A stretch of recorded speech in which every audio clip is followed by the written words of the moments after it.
আমার কাছে তো মনে হয়েছে, এবং আমার কেন মনে হয়েছে যেটা ইমপ্লিমেন্টেবল, বিকজ আমি দেখেছি যে ক্যাপাসিটি ওয়াইজ, এখন এটা বললে তো আপনারা বলবেন যে আমি বায়াস, কিন্তু আমি দেখেছি যে জামাত, শিবির বা এনসিপি, এখানে সব এডুকেটেড ছেলেমেয়েরা, এক একজন পিএইচডি করছে, বিভিন্ন মানে কেউ ইঞ্জিনিয়ার, কেউ ডাক্তার।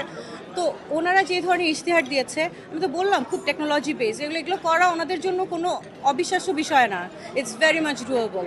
ওনাদের ইচ্ছাও আছে, ওনাদের ম্যান পাওয়ারও আছে, আমি দেখছি ক্যাপাসিটিও আছে। তাহলে এটা কেন বাস্তবসম্মত হবে না? জামায়াতে ইসলামকে হচ্ছে নারী বিদ্বেষী অনেক ক্ষেত্রে বলা হয়, কিন্তু তারা যে আসলে নারী বিদ্বেষী না সেটা তারা ইশতেহারে প্রমাণ করেছে। এবং তারা যে শুধুমাত্র মুসলিম জনগোষ্ঠীর জন্য কাজ করবে তা না, এখানে বিভিন্ন ট্রাইবালের যারা ছিলেন বা অন্যান্য ধর্মের ছিল তাদের জন্য কি ধরনের কাজ করবে, যেমন বিভিন্ন বলা আছে যে তারা কিভাবে কাজ করবে শিক্ষা শেষ হওয়ার পরে।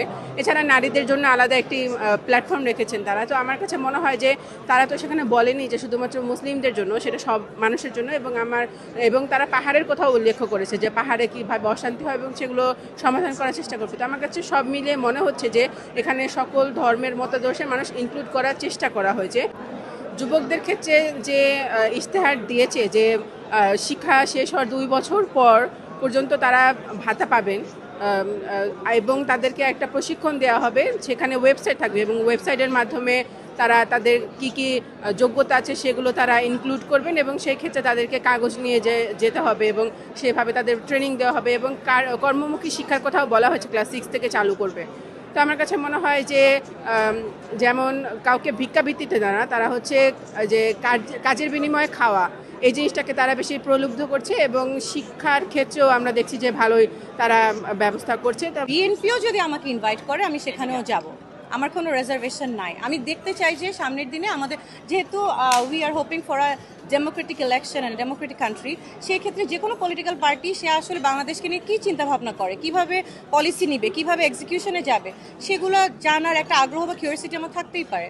সো আমাকে যদি ইনভাইট করে আমি সেখানেও যাব। আর যদি সাইবার বুলিং কথা বলেন, আসলে বিষয়টা কি জানেন, একটা টাইমে বুলিং করতে করতে করতে করতে এমন অবস্থা হয়ে গেছে যে আমার আসলে মানে এসব আর গায়ে লাগে না, কষ্ট পাই। বাট ঠিক আছে, আমি মনে করি যে একটা টাইমে ওনারা ওনাদের ভুল বুঝতে পারবেন, because I have always been a pro Bangladeshi person.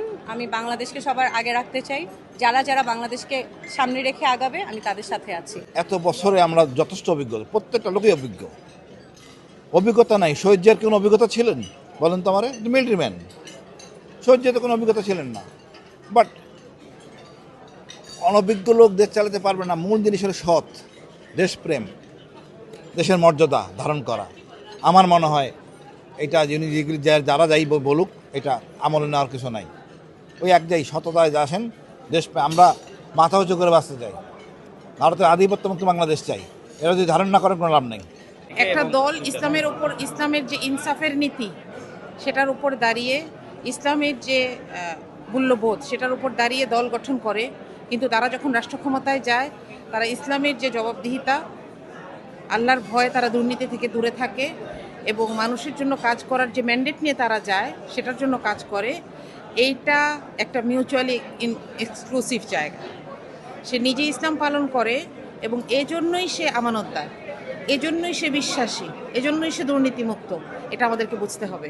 কারোর যদি কর্মসংস্থান লাগে তাদেরকে সাহায্য করার জন্য নারী ও শিশু অধিদপ্তর আলাদা করে কাজ করবে এবং কর্মসংস্থানের জন্য তাদের যে প্রশিক্ষণগুলো দরকার, যে যেটা পছন্দ করেন, এমনকি সেলাই, ফ্রিল্যান্সিং, সারা দেশের নারীদেরকে সেই প্রশিক্ষণগুলো দেওয়ার ব্যবস্থা করা হবে।